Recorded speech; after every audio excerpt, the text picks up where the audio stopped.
So the name of this next panel is Agree to Disagree, which I think will be an interesting panel for sure. And our able moderator is Tony Juniper, that's probably known to many of you. He's been advisor to the Prince of Wales charities. He's a prolific writer. He's got great titles of his books like And What Has Nature Ever Done for Us? Tony, over to you. Well, thanks very much indeed, Michael. It's my pleasure to be able to now moderate this excellent panel of debaters that we have for the rest of the morning, looking at the question of whether we should include biodiversity offsets in the mitigation hierarchy and exploring whether or not that is an opportunity or a peril. We have 6 people to consider this important question, and I'll be introducing them in a second. But just before we get into the conversation at the panel, I think it might be interesting just to do a little straw poll of the room, because we have people here from a great diversity of sectors and organisations, bringing many different views, as do the panellists. And it might just be interesting just to answer in the room whether we think putting no net loss tools, offsetting, into the mitigation hierarchy is indeed an opportunity or a peril. And I'd like to just qualify the question before I ask you to raise your hand in respect of whether you think this is indeed an opportunity or a peril. And I'd like you just to couch your view in the context of if we did it now. You can choose your country for where you might do it now, and you might be thinking about an ideal situation down the road 10 years hence. Just think about right now and whether this is an opportunity or a peril. So those in favour of seeing this as an opportunity, raise your hands. Those of you who see it more at the moment as a peril. Okay, we've got a few more on the opportunity side here, but actually I think quite a lot of you didn't put your hands up. So that's a real cop-out, and we're going to be trying to flush out some of that in a moment. So this is a controversial subject, and there have been many cogent views expressed on both sides of the argument. And in order to understand the dimensions of that, we're going to now have an exchange between leading voices bringing a spectrum of views on the subject. And I'm hoping that what we'll do through this exchange over the next hour or so is hopefully shed some light on a subject which indeed, certainly in terms of some of the media coverage, has had an awful lot of heat surrounding it. Now, we have 3 people speaking from the perspective of the opportunity and 3 speaking more from the perspective of the peril. And so, in order of their appearance, and you can find more on their biographies in the conference programme, I won't read out all of their CVs, but we have Tom Chew, Chief Executive of the Environment Bank, who's going to speak around the opportunity side of the question. Hannah Mowat, a campaigner with the Brussels-based NGO FERN, who's going to be lending us some views on the peril. We'll then hear from Morgan Robertson, Assistant Professor of Geography from the University of Wisconsin in the United States, who'll be speaking about the opportunity. Then we're going to be hearing from Ariel Brunner, Head of EU Policy with Birdlife Europe, who'll be exploring the perils once more. Then Susie Brownlie, deVilliers Brownlie Associates from South Africa, will be speaking on the opportunity side. And then finally, but last but not least, Rojas from Friends of the Earth, Costa Rica, who's the coordinator on forests and biodiversity, who will be rounding off the peril side of the argument. I'm going to ask each of our panellists, our debaters, to share 5 minutes worth of opening perspectives. We'll then have a brief exchange in the panel. We'll then be opening the conversation to the whole room and getting your questions and comments. Then we'll have a little summing up from the panellists, and hopefully we'll all end the session much the wiser as to the pros and cons of what we're talking about here today. Tom, you have the floor. Thank you, Tony. Good morning, ladies and gentlemen. I am a simple man of limited vision, and I struggle to rise to the implicit challenge from the first session of saving the planet. All I'd like to do is make the English planning system a little bit better so we stop trashing our environment. I have 4 points on the opportunities of biodiversity offsetting, and in making them, I apologise to this international audience for my Anglo-centric bias. First, offsetting metrics as part of the mitigation hierarchy introduce environmental accountability into planning.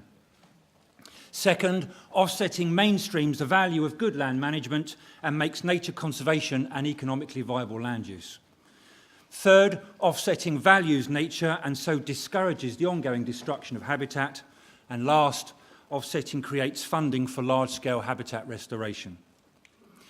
The environmental loss we are staring at of about 3,000 species in the UK for which we have reasonable data, 2,000 are now declining, is of course not solely down to poor planning decisions, but they are part of the problem. And offsetting as part of the mitigation hierarchy is not a universal panacea, but it can be part of the solution. So the first point then, accountability. The current planning system isn't working for wildlife in the UK. An independent study in 2011 found that biodiversity was considered to be material in less than 1% of 10,000 planning applications and was a reason for refusal in just 4% of over 500 major planning cases. Biodiversity does not hold up development in this country. There are many proximal reasons for poor planning decisions, not enough local government ecologists, weak local policies, but the main causal driver is a lack of accountability. To deliver accountability, first deliver accounting, measure what is lost and what is gained. We have a great opportunity through the offsetting metrics to do this now. Society must demand that planning authorities demonstrate net gain in their decisions. Thanks sorry, carry on. Yep. Second point, Okay. land management.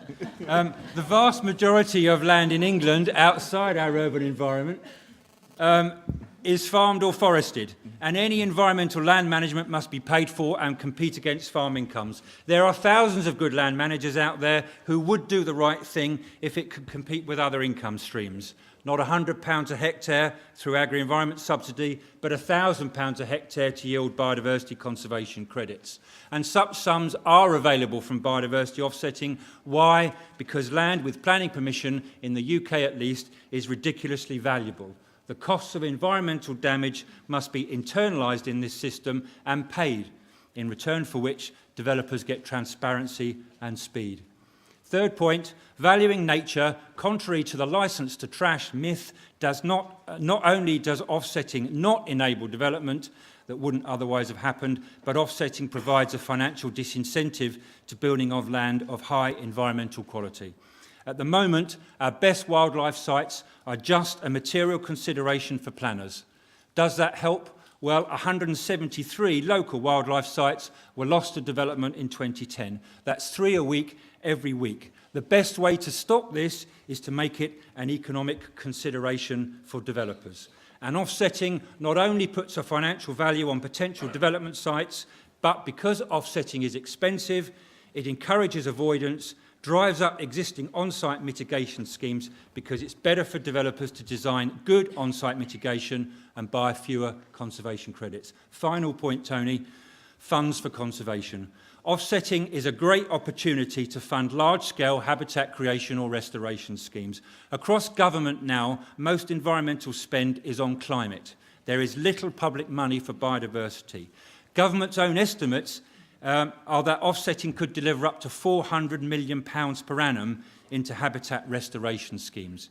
And offsetting is flexible. It can deliver very local schemes driven by local planners or regional habitat banks that receive the funds from 100 small impacts, or landscape-scale projects that deliver connectivity for roads and railways. And £400 million of habitat creation is delivered every year in this country, and that, ladies and gentlemen, to this simple man, is a wonderful opportunity.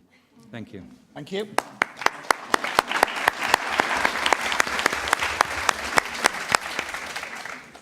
Hannah, accountability for development. How do you react? I actually agree with a lot of your points. We just come to different conclusions, so this should be interesting. First of all, thank you very much for inviting me, and I hope I do justice to the broad range of questions and concerns that civil society organisations are raising about biodiversity offsetting.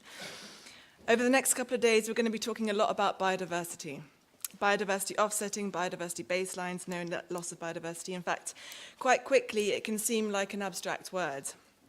especially when we're talking about it in an indoor space, however biodiverse this particular space seems to be at London Zoo.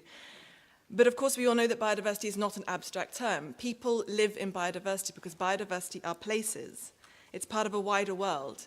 And if we're not talking just about biodiversity, but about the places in which that biodiversity is, in that case, places are unique, and therefore biodiversity is unique and therefore can't be replaced.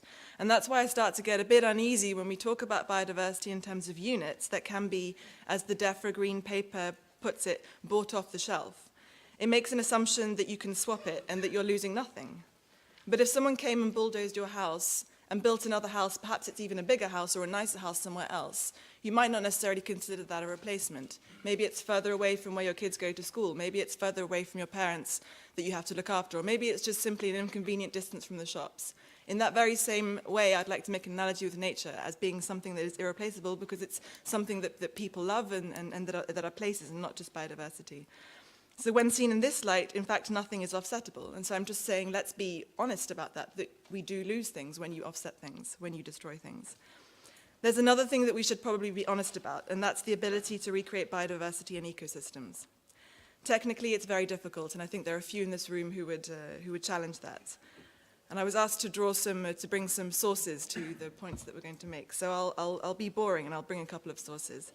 I'll cite a meta-analysis conducted by researchers at the McGill University of Canada, who looked at 621 wetland sites from around the world and showed that even after a century after the restoration had taken place, biodiversity remained about a quarter lower in the offset sites. I think that's not a trivial point. I think if we're saying that biodiversity offsetting is the tool to achieve no net loss, then we have to be pretty sure that you can actually offset loss. Another site. Another study I'm going to cite. In Ohio, biologists from the State Environmental Protection Agency looked at their 12 most mature offset mitigation banks. 3 were successful, 9 were were substandard, and 4 were acting less like wetland sites and more like shallow dead pools. And so it goes on. Of course, the older and more established the site, the harder it is to get any nature vaguely resembling the initial site. Ancient woodland is a good example. So why has the company behind HS2 proposed offsetting measures for the ancient woodland it will destroy? Let's just accept biodiversity is hard to recreate manually. There are therefore very good reasons why offsetting is being considered or should be considered only as a last resort. But in the UK, we are already seeing biodiversity offsetting being used to justify projects that would not otherwise have taken place. Planning appeals are being won by developers who propose offsets. We, FERN, and a number of other organizations are currently monitoring a couple of cases where offsetting is permitting projects that had previously been rejected, such as a large housing development proposed by Bellway Homes in North Tyneside. Unfortunately, there hasn't been that much coverage of this case, and I'm sorry to raise this, we should have talked about this before with the Environment Bank, but it's a case where the project had initially been rejected because of its environmental sensitivity on a SSSI. And when you read through the appeal documents, we realize that this appeal was then won. So the developers went to appeal. The appeal was won because the Environment Bank approached Bellway Homes with a potential offset site, which seemed to Eric Pickles to be a good enough reason why the development should then go ahead. In short, it is becoming what we are fearing, i.e. a license to trash. So in conclusion, all I would plea from this 5 minutes that I can speak is that we should be aware of the limitations of offsets, and to be frank that it is already being used to justify projects and is therefore weakening the democratic processes in our planning system. And I'll make one final point. Above all, we believe it does not address the biodiversity crisis. Tackling the simultaneous climate and biodiversity crisis requires substantial changes to our economy. I was pleased to hear Peter Backer talking about planetary boundaries. Rather than protecting biodiversity, offsetting risks to reinforce the belief that we can just keep going business as usual.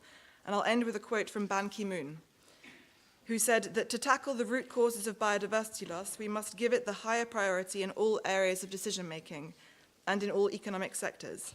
We need to turn a ship around, not just tweak it. And our fear is that offsetting distracts from that. Thank you.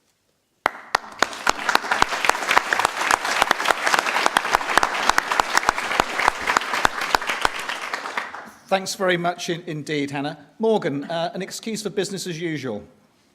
Absolutely not. But I will will say that a lot of the language here is very familiar. No net loss emerged as U.S. policy in 1984 in that language. What you call the mitigation hierarchy, or we call also the alternatives analysis, came from federal rules in 1979 and was applied in the Clean Water Act in 1980. So it's important in that respect to say that the Clean Water Act, as initially written, did not contemplate offsets or compensation.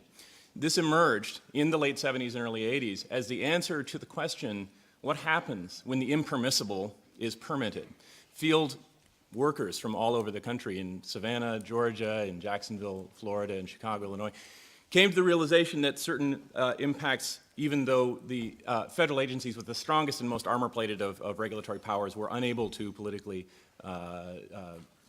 prevent, needed some kind of answer other than just defeat.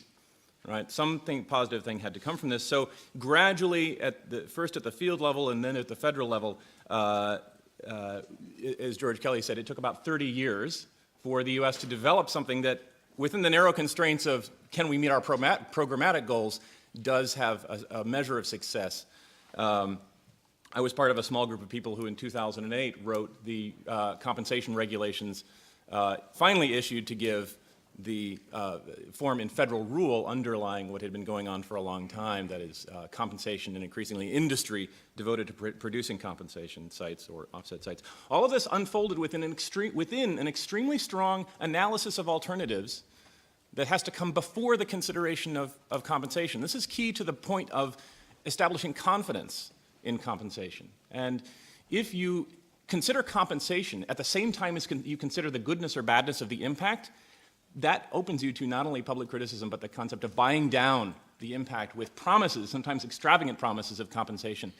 The wall separating the analysis of the proposed impact and the discussion of compensation has been a crucial element of whatever success the U.S. example has seen. And the bankers, I'll point to George, have been in full support of establishing and maintaining that boundary.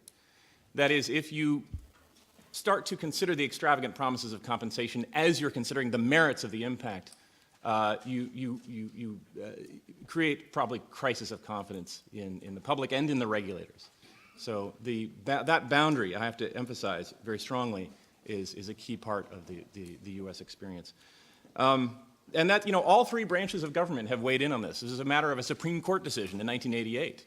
It says, you will consider the mitigation process in a sequence. First, avoid. Only arrive at even a discussion of compensation after you have finished contemplating the merits of the impact, so that the promises of compensation do not affect the merits of the impact. In that context, we have seen success. Good compensation requires warm cooperation between regulators of different agencies, fully supported regulators who can rely on strong standards, and offset providers. There should be no sort of talk of a conflict between the market approach and a regulated approach. The market, the wetland banking market and the offset provision in the U.S. is a regulatory market. All demand and all supply is created by government action, right? All demand, people go buy credits because the regulatory regime requires them to. Supply is constituted by the government signing off on what a wetland offset provider will produce. If you don't have that, if you don't have the strong national standards, you have no customers, you have thin markets, you have no suppliers. So to the extent that agencies have sort of acted in an uncoordinated fashion, have acted weakly, have failed to apply strong standards, and have failed to develop good relationships with offsetters, you see bad results. Where these things do exist, you can see very high quality results. And I'll speak to some of the data. It's important to be frank, as Hannah mentioned, it's important to be frank about some of the failures of compensation, and it's been a long 30-year learning process. In 1991, there was a famous study of Florida wetland compensation sites that found that only 33% of the sites had been built. This is something that characterizes the early days of compensation, and it is a mistake from which the U.S. has been learning consistently for the past 20 years. In 2007, a similar study of 29 sites in Florida found that all 29 had been constructed and that functioning wetland ecosystems were present in 74%, I'm sorry, this is a North Carolina study. All 29 had been constructed and had functioning wetland ecosystems present. Some of them did not attain the highest attainable scores, but the difference in the trajectory is clear, and the sort of strongly consistent and enforceable standards are the main difference in that situation. A study from 2007 to 2009 in North Carolina of stream compensation sites showed that ecological success rates of 74% for wetlands, 75% for streams. This is not 100%, and nobody should pretend that it is, but it is also proof of concept and proof of at least widespread success by those standards. And I want to emphasize that you get what you measure. If you measure bad things, if your estimate of ecological success is flawed, you're leaving yourselves very vulnerable. And you're not, you may be checking some sort of ecological, some policy boxes, but you're not achieving ecological sustainability. If you decide, as the U.S. report, widely criticized report in 2004 did, to say we have secured net gain of wetlands because we're counting farm ponds as wetlands, then you're easily criticized. So you get what you measure. It focuses our attention on the importance of how good our ecological measures are. And if you have the capacity to include ecologists in the discussion of what gets certified as a high-quality offset, it's just, you reap the benefits in all kinds of ways.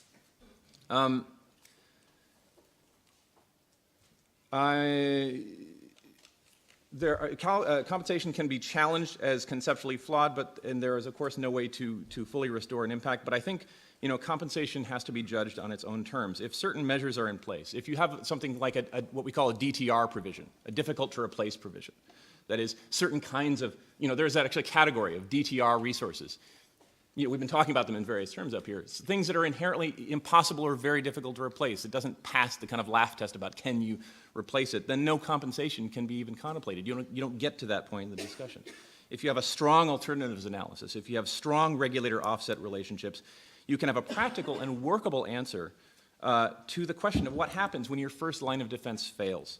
You have to have a strong first line of defense. And what worries me in some cases is the lack of that. But in the U.S. situation, we have an answer. We have a reasonably strong first line of defense, and we have an answer to what you do when that fails, and you want another option rather than declaring defeat and walking away. Thank you very much indeed.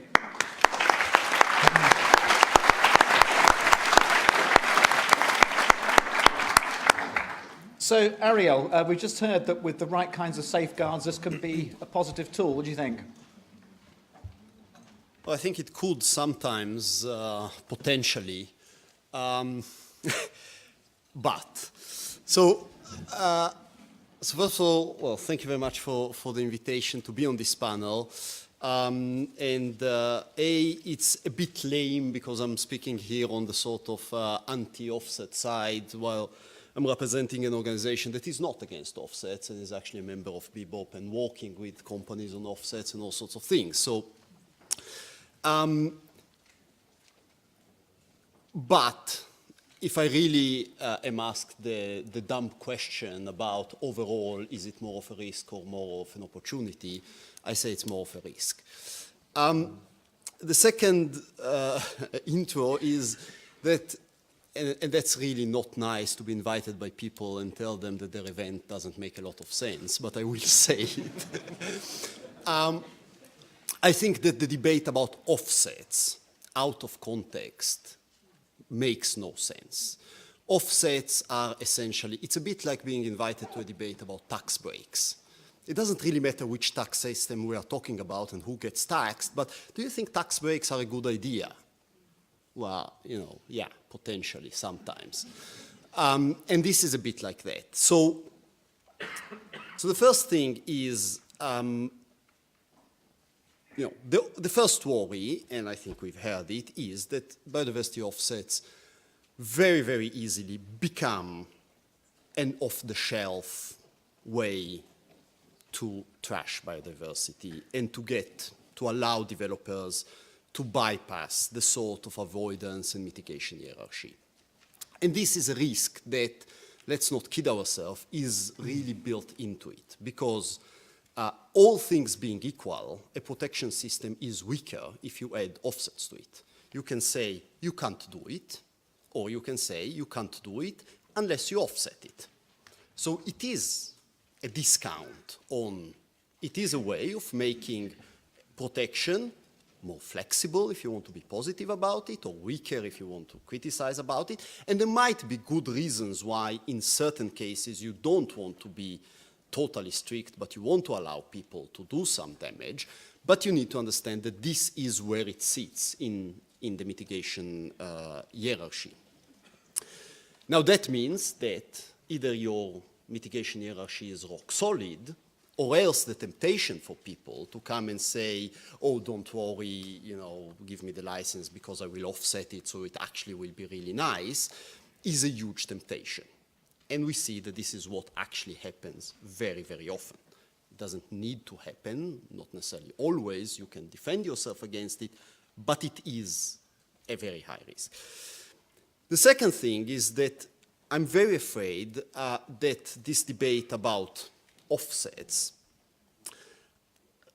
becomes a dangerous distraction from the real problem, which is how to ensure proper land planning and enforcement of conservation legislation.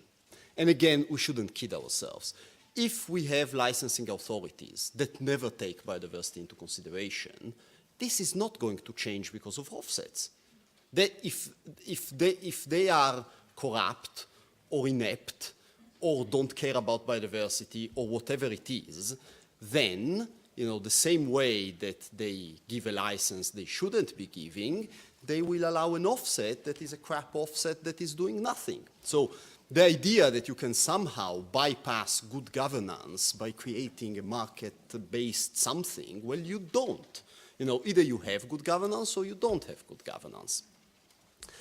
And I do hear too many suggestions that somehow you can do away with the need to have honest, competent, and conservation-motivated authorities by bringing in, you know, something new. And then I'm extremely worried about the suggestions that offsets can be innovative funding. I think this is a rather toxic idea. First of all, because the science is that getting offsets right is extremely difficult, as we've seen, for a variety of ecological reasons, which I guess most of you know. So it is a very, very hard job to ensure that what you compensate is really as good as what you destroy. So getting no net loss is already, some people think it's impossible, some people think if you really, you know, overcompensate, you can get it, and so on and so forth. But the idea that you will be overcompensating so much that you will not just be offsetting the damage, but actually doing extra conservation is, let's say, wildly optimistic. Not saying it can't ever happen, but it is very, very optimistic. And then there is an interactional thing that will happen, and again, you need to realize that this will happen. If you are creating a system in which day-to-day conservation and meeting the objectives that governments have signed up to, and even legal requirements, is based on money that comes from companies trashing biodiversity somewhere, you will be corrupting the conservation community. If environment ministries start depending for their budget on companies destroying something, well, they won't look at that destruction in the same way. And this cuts across everyone.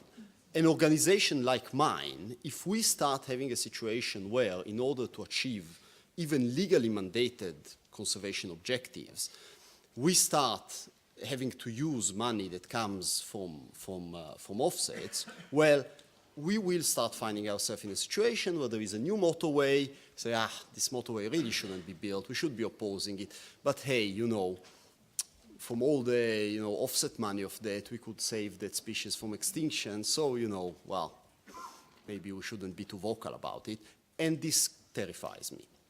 So I think it's not a good idea. So if you want to do offset, at least you should keep it very, very separated from the idea that, you know, the funding for conservation. Again, if society wants to solve problems, society needs to put the money for it, and you can talk about, you know, development taxes, all sorts of things that you could use, but don't create a one-to-one mechanism between conservation and destruction. And very finally, well, I come from Brussels and from the EU context. There will be a session about it later. But in the case, at least, of the EU, I think that we have overall very good legislation, which, by the way, includes, at the heart of it are the Birds and Habitats Directive, which already include a compensation mechanism on the paper. This legislation at the moment is quite poorly implemented. It's not just the Bird Habitats Directive, we have a Water Framework Directive, we have a Marine Directive, we have a whole bunch of things. They are very poorly implemented. Now, we need to get serious about properly implementing them, and I'm very much afraid that from the idea that by creating some new legislation about, around the idea of offsets and trading things and so on, we risk distracting the attention from the real game, which is how do we get this rather robust legislation to actually be implemented. And as long as we are on a continent where even our best Natura 2000 sites get trashed and bulldozed out of existence every day, and this keeps happening every day, and we are not able to stop that, then the idea that creating some sort of offset system will change the situation, I think is a big red herring. Thank you. Done, thank you.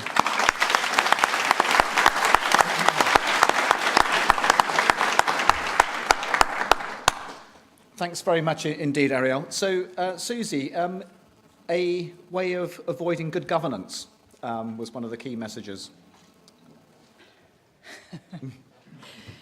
Right. I'm not actually going to respond directly to that. I think I was asked to come up with 4 points, and perhaps in going through my main 4 points, which relate to opportunities, I will answer some of the issues and the concerns raised. But just to give people here a little bit of background, I work in South Africa mainly, so a lot of my experience is based or taken from projects where offsets are being considered in that context. And South Africa has extremely good planning, conservation laws. It has very good environmental legislation. We have things like the mitigation hierarchy built into our legislation. And we have things like the precautionary principle also embedded in our legislation. Having said that, if we look at the quality of environmental impact assessment in South Africa, I can say quite categorically that the vast majority of our impact assessment considers mitigation simply to be minimizing impacts. So avoiding doesn't really feature very strongly, and certainly the idea of remedying residual impacts doesn't feature either. So offsets in that context offer a tremendous opportunity to expand the envelope of mitigation, the package of mitigation. Because of that residual impact never being compensated, the cumulative impacts on biodiversity are immense. And again, it's something we have to try and stop. So there's a very big opportunity there. Then my second point, that first point really relates to, getting back something for conservation. And I think we're letting a tremendous opportunity slip through our fingers if we don't pay attention to the compensation component of mitigation. And I say that because I think it's been said already, many countries don't have the resources or the capital to secure their own priority sites for conservation, let alone to manage them properly. So offsets, again, provide an opportunity for the polluter or the environmental degrader to contribute to conservation in a much more efficient way. My second point leads straight on from that, and that is to try and apply the polluter pays principle. Although we have it in our law, our polluters or environmental degraders are only doing a partial job. They're stopping halfway through that. So the impacts of development are actually being borne by society, by the public at large. The developer is not paying, the polluter is not paying, and that polluter could be the state, that polluter could be the private sector, but they basically are getting away with murder. And that is contributing to the cumulative negative impacts. And offsets, again, are saying, hang on a minute, people, we have to bring that back. We have to start internalizing those external impacts. I can give you quite a few examples around the the use of or the drawing attention to the need for the polluter to pay. We've seen examples in South Africa where developers have come up with development proposals, and when they're told, well, actually, you are developing in a very sensitive place, you are going to have to compensate, they back off. They go and find a different site.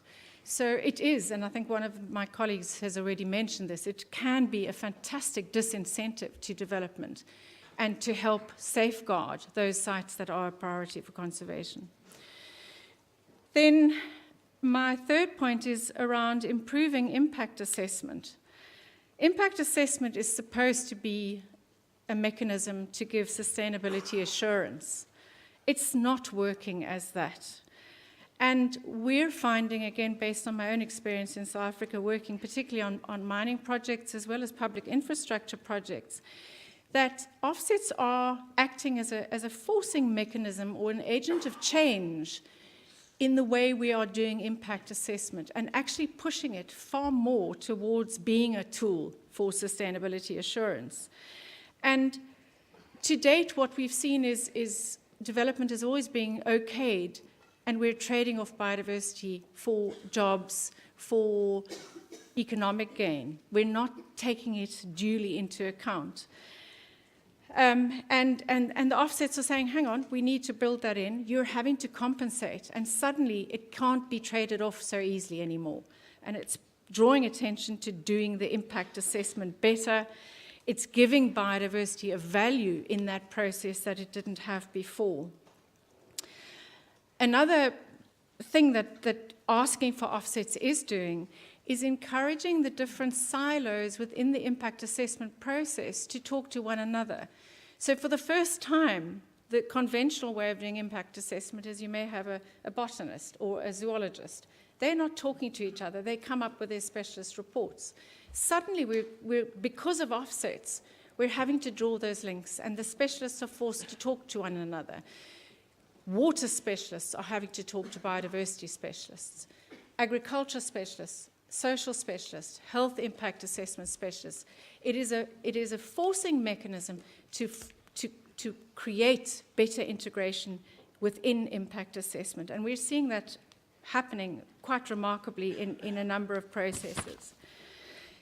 Yet again, because it is that kind of forcing mechanism, we're seeing better attention being paid to avoiding impacts. I can give you a good example of a mining project.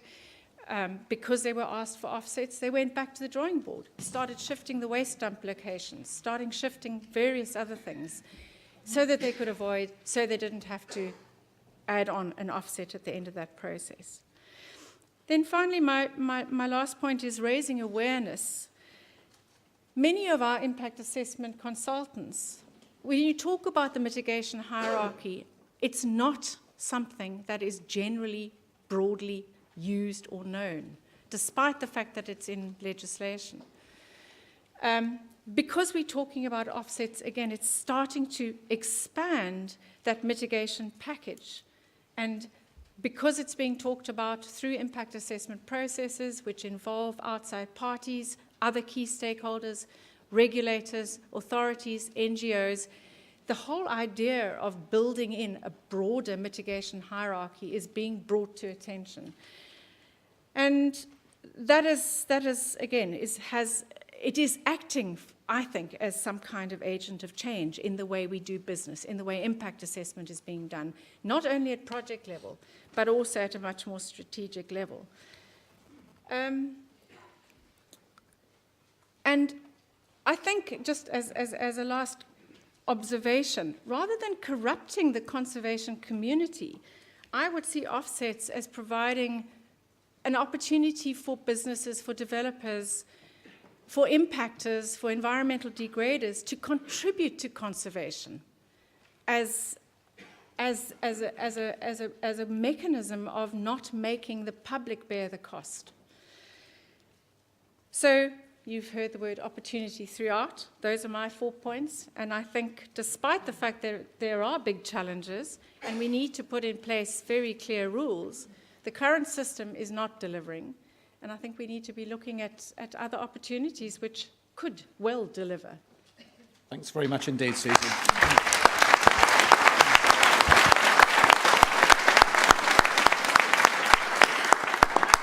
So, Isaac, you have the floor. The value of nature is made more visible. Do you agree with this? Well, I think that for all of us, the value of nature is really important. And when we talk about value, we are looking at many dimensions.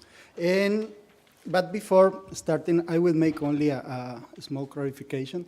I will talk here on behalf of Friends of the Earth International. I'm coming from Costa Rica, so also I will bring some personal capacity or history about the biodiversity law in Costa Rica and the complexity that we find in the discussion. Also, this complexity, we find it when we discuss about the access and benefit sharing regulations. And I had the opportunity to be part of this special commission, and with this experience, I think that we can add some ideas about the value of nature. We agree with Mr. Braulio Diaz when he said at the beginning that there's a lot of sectors involving in this discussion, and all of them, like all of us, we have legitimate worries about, in this case, biodiversity offsetting. And we want to bring here a dimension that we think we are not talking about, and it's the dimension that deals with local communities and indigenous peoples. We don't know why in many discussions that we had on not only on biodiversity offsetting, but on many issues related to biodiversity, we forgot to bring the role that local communities and indigenous peoples plays, not only in the history, but right now in many countries in the world. And trying to have an answer to this question maybe is because in some definitions of biodiversity, we don't explicitly say that when we talk about biodiversity, we are talking also about local communities and indigenous peoples. In Costa Rica, if you go and analyze our law, we said that, and for us, and we incorporate this dimension.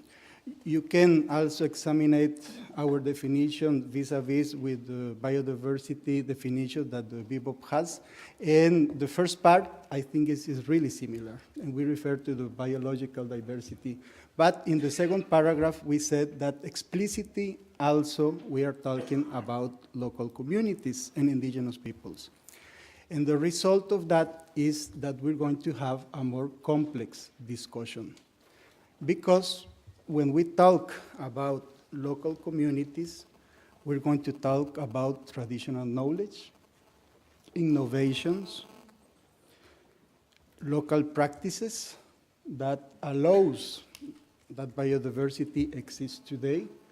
And with all of those elements, we're going to talk, and we need to talk about rights, the rights that indigenous peoples and local communities has to make decisions over the activities that will take place in their territories, the right to protect the culture, the traditional knowledge, like the CBD said in the Article AJ.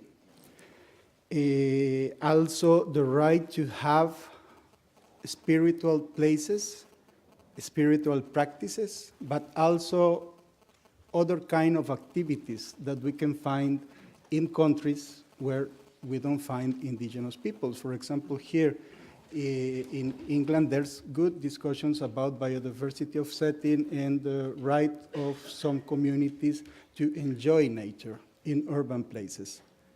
And all of those rights has to be part of this discussion if we want to, through biodiversity offsetting or other mechanism, protect biodiversity. Maybe in some cases we need to say that is not a good way, and maybe in other places we can agree on that. Also, when we include these dimensions, we need to talk about the power relations. Who gives the right to a mining company to make gold mining in a forest. Why? We need gold mining, and I'm talking also about gold mining because in Costa Rica, after 15 years of local struggles, we achieved to have a law banning mining gold in our country. And was really good because in this way we protect not only our country, but also we show that another way of development is possible and can happen with the protection of nature. And also, in this way, we are recognizing that communities has a lot of things to do, not only about traditional knowledge and this kind of practices and rights, but also through local struggles. Because when many communities say no to many things, they are also saying or making signals on the way of development that they want, and also we are protecting the rights that they have. A part of these dimensions, well, not only a part, but with all of those dimensions, we will find a more difficult ways that we think is good to say that biodiversity is some kind of conservation units that can be equivalent one to others. And this is, I think, a really good discussion, and we can have a lot of more than this session and 2 more days maybe only discussing this kind of things. There's other issues, and I'm going in my last 2 minutes, I think, or 1 minute, and is that in practice, some instruments like biodiversity offsetting are allowing a replacement of the application of law through the payment of some kind of money to make specific activities. If I pay, if I have money, I can pollute, and I will not subject of the application of law in some cases. I think that I'm finalizing. Thanks a lot. Thanks, a big thanks to the organizers for the invitation. I forgot to say it at the beginning. And like this, we are putting new dimensions with our interest that Mr. Braulio, and your interest that Mr. Braulio said at the beginning. And maybe at the end, when Tony will close, he can ask to all of you also to raise your hand if you think that this kind of debates are important, and I'm sure that all of you will do it. Thanks a lot. Thanks very much indeed.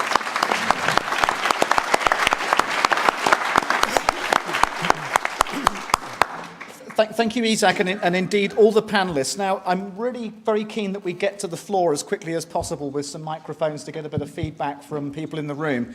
But I just have a question for each of you arising from things that other panelists said. Just very quickly down the line, if you could just give your instant reaction, something like a 30-second response, just to some of these quick headline points. So, Tom, the British government is evidently pro-growth. You painted a very good picture of how biodiversity offsetting could work in this country. Even Natural England, the government's environmental nature conservation regulator, has been told all of its decisions now have to promote growth.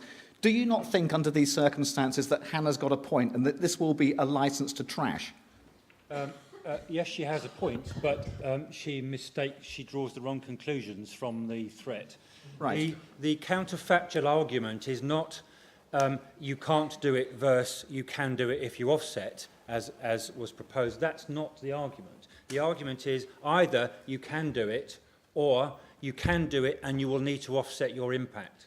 Under pro-growth circumstances, offsetting is a tool to make people pay for the environmental damage they do, not anything else. Thanks very much. So, Hannah, Tom is highlighting the potential for a tool that in the face of what we know about the state of biodiversity in this country, surely we should look at it. 3,000 species we have reasonably good data on, 2,000 are in decline. The existing toolkit we have is not working. What do we need to put there as well? I mean, I completely agree. I mean, I completely agree that biodiversity... Stop there, Hannah, stop. We agree on some things and not on others. I agree that biodiversity is in decline, and I fully agree that restoration is important. Where I would draw a line is the parallel that we try and make between the damage we're doing and the thing we're replacing. The point I'm trying to make is those things are not incommensurable. We keep on talking about no-go areas, World Heritage sites being no-go areas. I completely agree.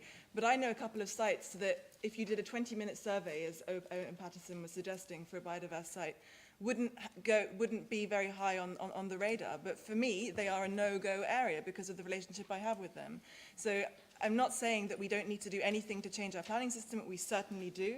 I'm not saying we don't need to do restoration. We certainly do. I'm not even saying that we don't need private money to do restoration. We certainly do. But where I object is that we make a direct link between the damage done and the restoration done, as if we're trying to alleviate our consciences. We are losing things when we offset and when we damage, and let's just realise that.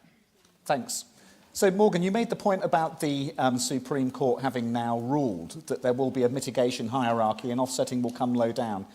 What do you make of the point that came from the first panel about the extent to which this actually makes offsetting a very poor tool because it comes too late in the process? Did you hear that earlier on? I think the risk in considering it alongside the impact is that that is the accusation of license to pollute, or buying off your impact. I think that it's like you get dessert before dinner. It seems attractive in some ways, but the risk, as I would say to my 2-year-old, I like that's good. The risk is that you lose all public and regulatory confidence that you're actually engaging in a considered analysis of the meaning of the impact at all. Right. Now, actually, very interesting you mentioned license to pollute. I wanted to come back to Ariel on that one, because I know that the Brussels-based NGOs for a long time, and indeed in this country, have used the idea of the polluter pays to advance arguments into policy and law. Is there not a parallel here with the polluter, in this case the developer paying for the damage that they're causing? Is there a conceptual discontinuity here between the polluter pays and being against or sceptical about offsetting? No, there isn't, because, the devil is always in the details. And by the way, there are other ways to make the polluter pay. The obvious one is that word that in the US you are not even allowed to say in public. It's called taxes. So if the idea is that we want to make certain types of development less appealing, for example, you want to drive people off greenfields and into brownfields, well, slap a nice development tax on greenfield development, and you will see that this will change people's calculation. This is not a concrete, detailed proposal, but the point is that there are a lot of ways of making the polluter pays principle work. So one of them is through taxation. Another is through proper land planning. If you only allow people to do things in the right places, those right places are more expensive, then that means that they will need to spend more in order to do those things. You can also have constraints about how you do it. So you can have no-go areas and areas where you can only do it if you do it under this and that condition and so on. Okay. So saying that, offsets and tradable offsets are the only way to apply the polluter pay principle is just wrong. Thank you. And so this, Susie, then comes back to one of your key points, which is about the extent to which offsetting, in your experience, has been signalling the value of nature and turning people away from developing priority areas. Surely the perspective from the other side of the argument is that they should be protected anyway. Is this not a distraction from designating national parks and nature reserves that should be there as a matter of law rather than economic disincentive? I think that is a fantastic, theoretically excellent point. But the main obstacle to that is that countries simply don't have the resources to do that. In South Africa, for example, we have a fantastic network of protected areas, but we've got thousands of other priority sites that will never be protected. We simply don't have the resources to do that. So theoretically great, in practice doesn't work. Thank you. And Isaac, you came to the point of the communities and people's role in all of this, obviously crucial. And given the extent to which implementation of protected area legislation is patchy in different countries, and sometimes we don't get the backing that we need from communities, if we put too much into the rights-based and community side of this, and yet we find communities embracing development and welcoming mining companies into their neighbourhoods, what do we do under those circumstances? Would offsetting become something you'd see as a tool then?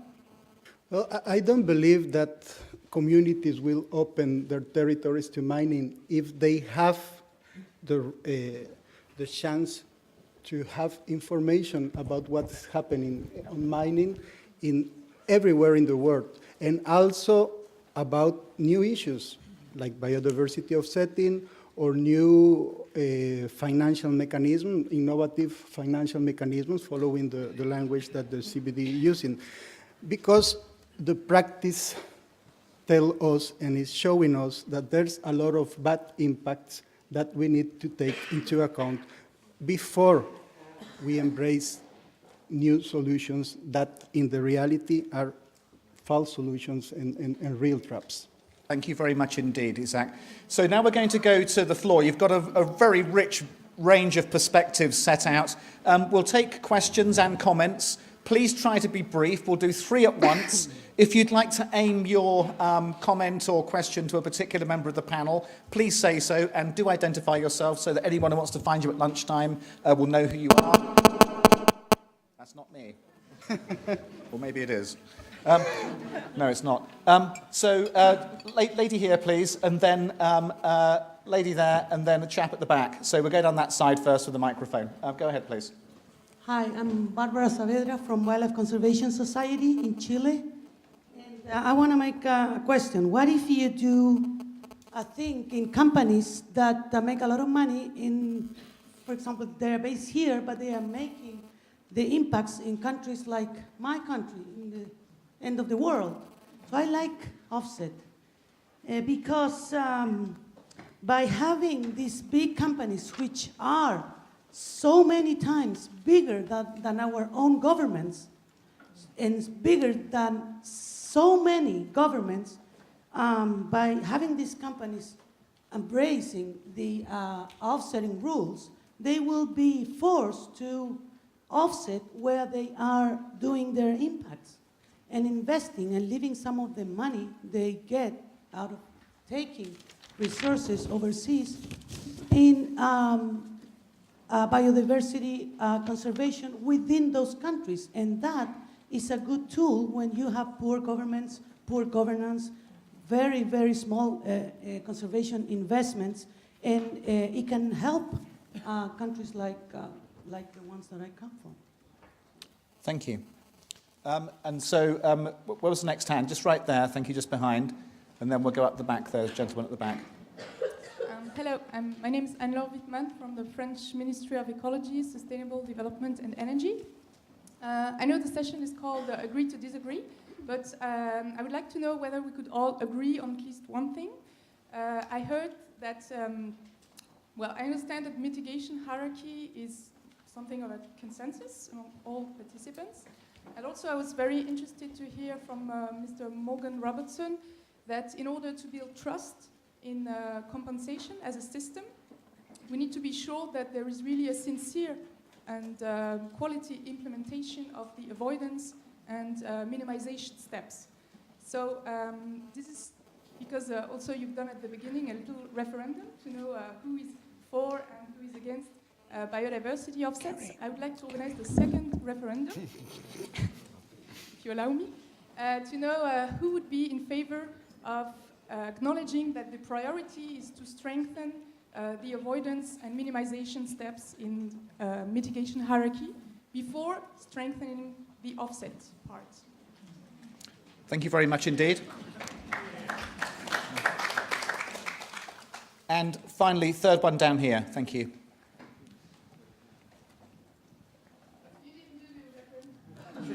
Excuse me, what didn't I do? Can we do the referendum? We may be at the end. We'll see how we do. Yeah. So, sorry. Oh, yeah. It's gonna go ahead. Yeah.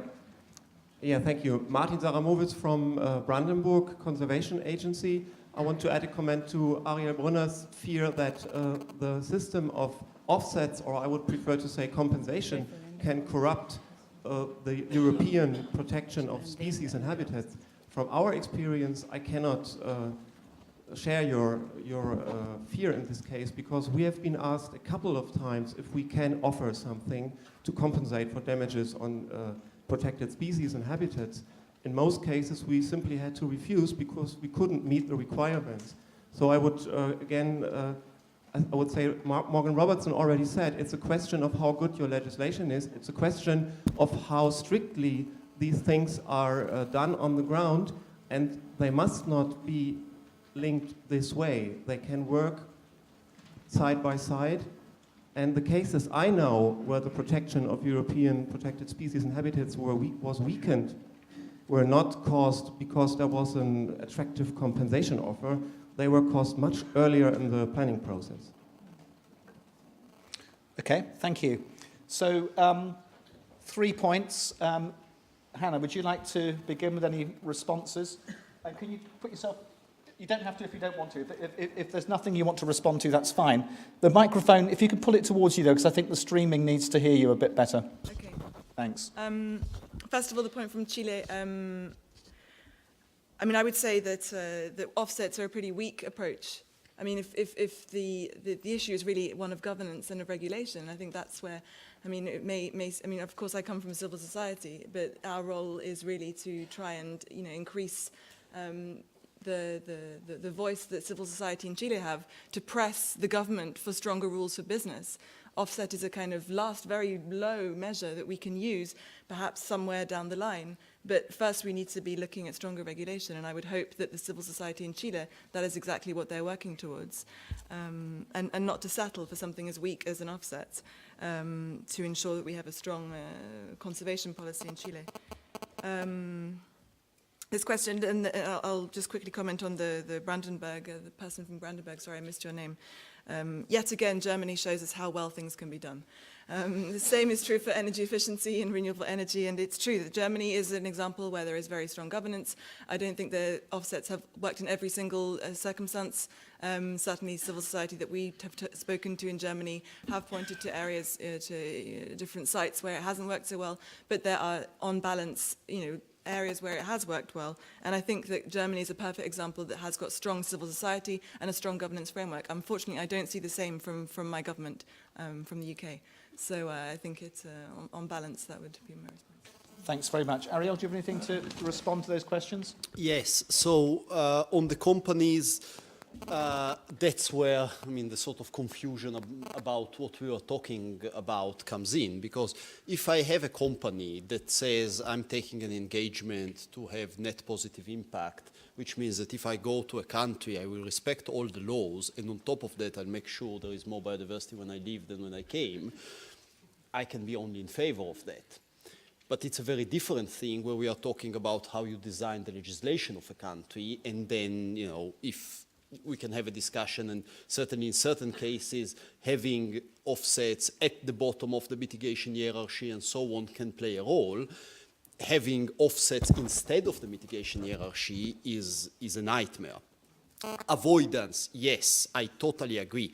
This is about the issue, and that's where I would really want to hear discussions not about offsets and offsets legislation, but about avoidance legislation. And in an avoidance legislation, offsets can play a role, and then you need to look specifically in that context, given the governance level, given all sorts of other things, whether it is a useful element or not. The answer to the colleague from Brandenburg, indeed, but Germany is really the front runner on this in Europe. I mean, if you look at the way that land planning is done in Bulgaria, in Italy, in Portugal, in Ireland, and so on, you are very, very far away from Germany. So let's be careful about, and by the way, the German legislation is not an offset scheme. It is a very, very strict avoidance legislation that basically applies Article 6 of the Habitats Directive to the whole countryside with a bit of, without the very last step of it. So if we are talking about imposing German-style land planning in the UK, for example, I think that's extremely interesting. I would want to hear what DEFRA thinks about it.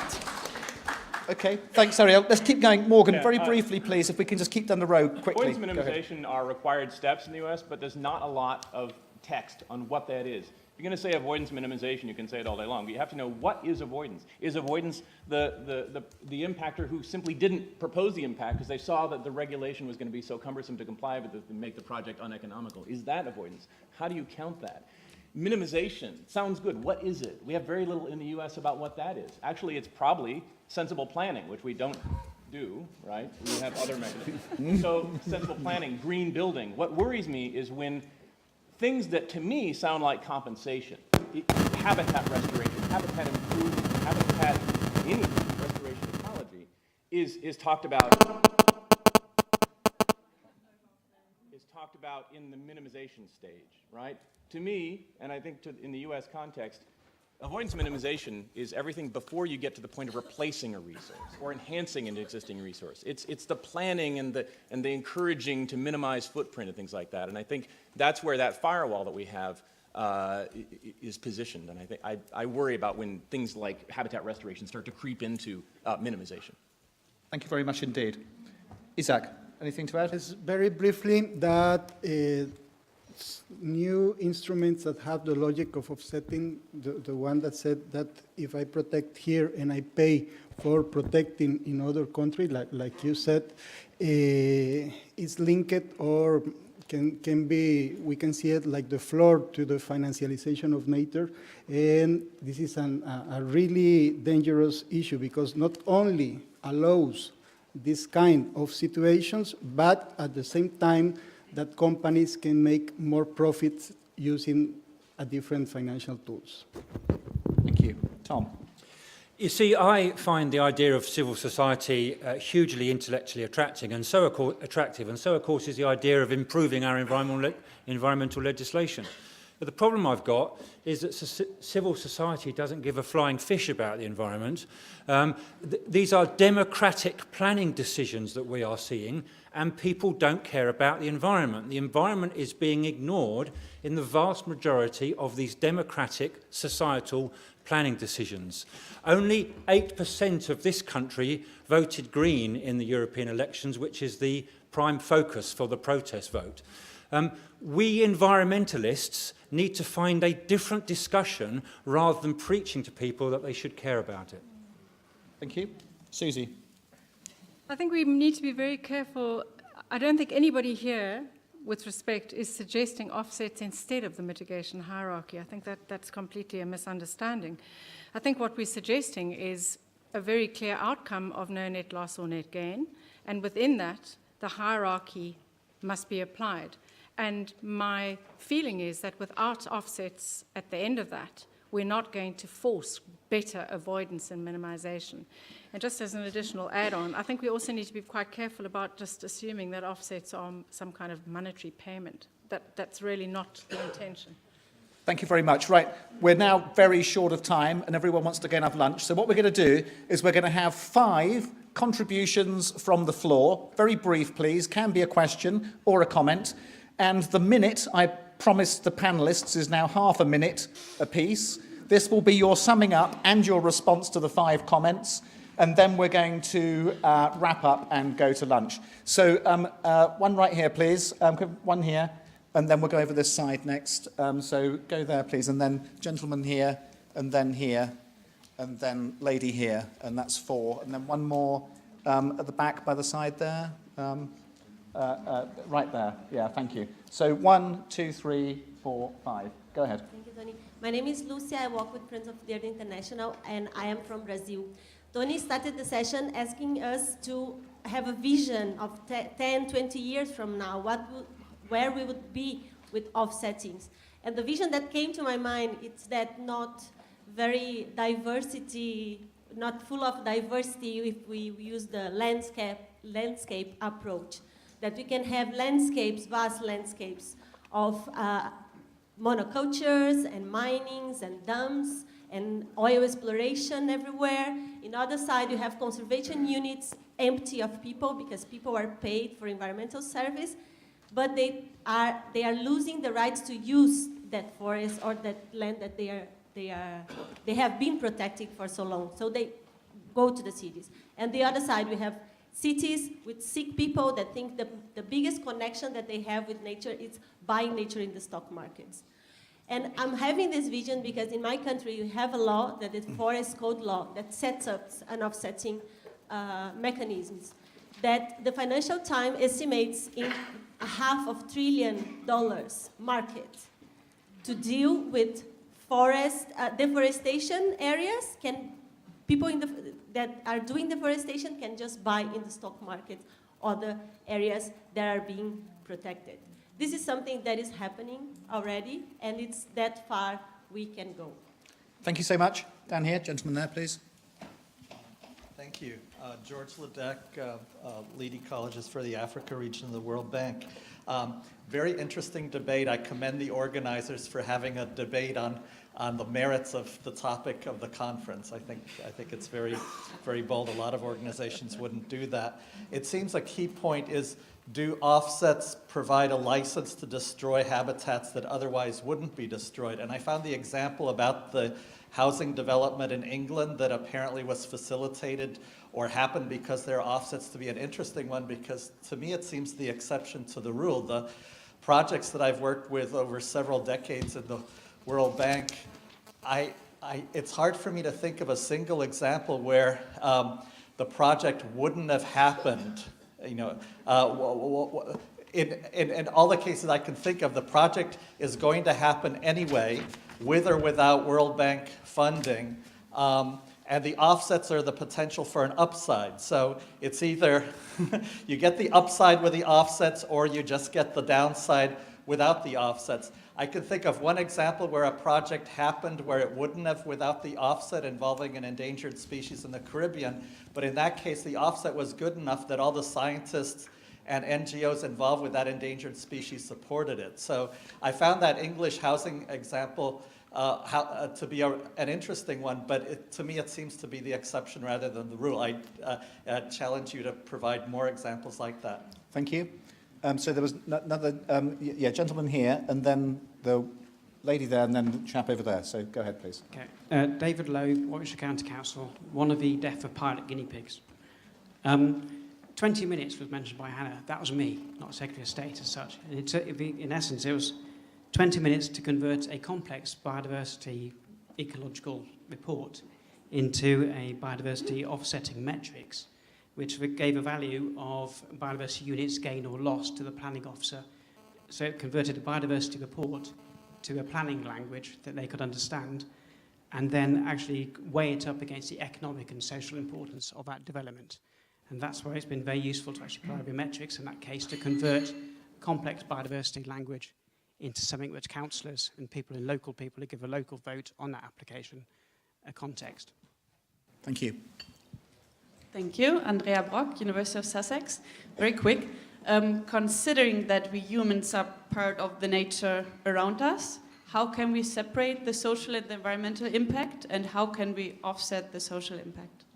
Thank you. And then finally over here, and then panel, please prepare your final sound bites, because I'm seriously short of time now. Go ahead. Hi, Martin Harper, Conservation Director of the RSPB. One thing everyone in this room will agree with, we all want more wildlife. And I think what's noticeable about this debate is we're talking about how we stop wildlife loss and how we get more of it. And what we're doing is we're focusing all the heat and attention over one small mechanism. And I think where the difference of opinion lies is how much attention you actually give to a tool such as offsetting. And so I suppose a question to the panel is, if you were to design this conference again, sorry, Kerry, if you designed the conference again, how much time and effort would you give to offsetting to try and get more wildlife compared to all the other things we need to do? Thank you. Right, so I'm going to start this end of the panel. Susie, if you don't mind kicking off. Yeah, sure. Just a few brief remarks, and then we're going to wrap up. Go ahead. Very briefly, I think that the opportunities outweigh the risks. I think that we shouldn't let perfect be the enemy of good. And I think we also need to very clearly bear in mind that offsets are, as the last person who made a comment, offsets are simply one piece of a puzzle. We need to do it really well, but we need to have those other pieces of a bigger puzzle in place too. Thank you. Tom? I'd just like to summarise by saying that I found Hannah much, much nicer and more reasonable than I expected to. I think it illustrates how the danger of being drawn into a polarised debate. And the media in this country just says, do you support it or are you against it? And of course the right answer is, there's a huge amount of context. And some of the context we've heard has been my parochial attitude to England, which is about widespread loss of very poor quality habitat, which simply isn't being accounted for, and that you can't translate those principles into loss of primary rainforest somewhere else in the world. So I think as a community, we need to keep context as key to our debate. Thank you. Isaac? Yes. When we bring new dimensions to the debate was not only to show that the discussion can be more complex, but also to show that other ways of solutions are happening right now, solutions coming from communities, from national governments, for local authorities, and that those solutions are not linked with some peligros, with some dangers that some new financial mechanism or new mechanisms implies. The commodification of nature, the financialization of nature is linked to offset mechanism and has very big dangers that we need to avoid in order, if we want in the reality, to protect biodiversity. Thank you. Morgan? I've already harped on the alternatives analysis. I want to come back to the moment of measure, and this actually gets at a lot of the questions. You get what you measure. If you decide to measure bad things, if you decide not to measure social justice, if you decide not to measure the emotive importance or the livelihood importance of something, you won't get offsets that reflect that. If you decide that 20 minutes, 2 hours, 2 days is enough, you know, it all comes down to one woman or one man in the field with a clipboard. And what's on that clipboard matters immensely. And that's a moment that we don't spend enough time paying attention to. There's no inherent answer to that question. 20 minutes might be enough, 2 hours might be enough, 2 years might not be enough.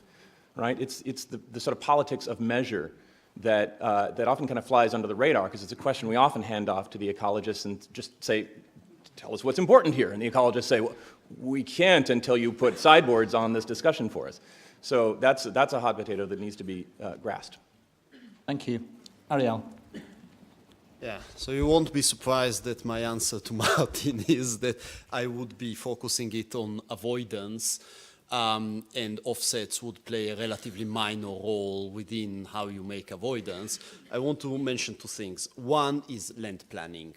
The overarching place in which you make the compromises between all those different moral, if you want, drives and the political drives and so on, is with sound land planning. And if you don't do sound land planning, then the idea that offsets outside the land planning logic can solve your problems is you'll just do damage.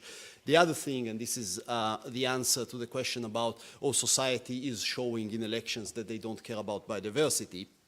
I wouldn't be that pessimistic. You can read results in different ways. But if, as a society, we decide that we don't care about biodiversity, we will lose biodiversity. It's as simple as that. So, either we can win the social fight about the fact that you need to value biodiversity, not necessarily monetary value, but give it a value, or we lose it. And the idea that you can lose the social fight, but still win it through some sort of clever metrics or some sort of, technicality or mechanism, just not the case. It doesn't work. Thank you. Finally, Hannah, you drag the microphone. That's it. Thank you. Yeah, sure. Tom, I can assure you I found you much nicer than I thought I would as well. That's not my final word, though. I just want to ask one thing. If biodiversity offsetting is the answer, then what was the question? No doubt we need a more accountable planning system, 100% agree. No doubt we need more money for conservation and restoration, 100% agree. Is biodiversity offsetting the only way to achieve that? I don't think so. I don't think anyone in this room would. Are we creating more dangers than good? My conclusion is that we are. And I'll draw on something that Julia said in her first panel, which is that biodiversity offsetting has the you know, one of the potential dangers, it's got lots of opportunities. One of the potential dangers is that it weakens existing laws. Is it just me, or has conservation suddenly got very unconservative? I think we need to take those risks very seriously, especially in Europe, where we actually have got very strong laws that say that you can't do things in certain places. My very last thing will be to say, or touch upon what Ariel said about the social fight.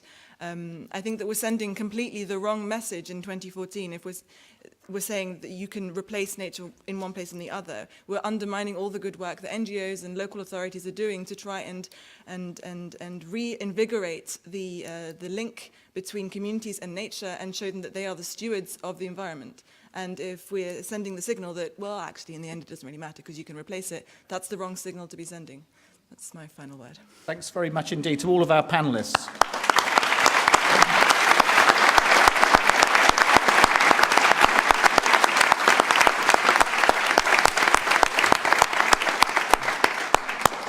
Well, I hope you agree that our panellists did indeed succeed in casting light over something that has been more characterised by heat in recent times. I wouldn't attempt to summarise what's been said. There's been a rich range of views expressed. Hopefully you can all take what you've heard and help to re-inform your own views and how you progress in this area.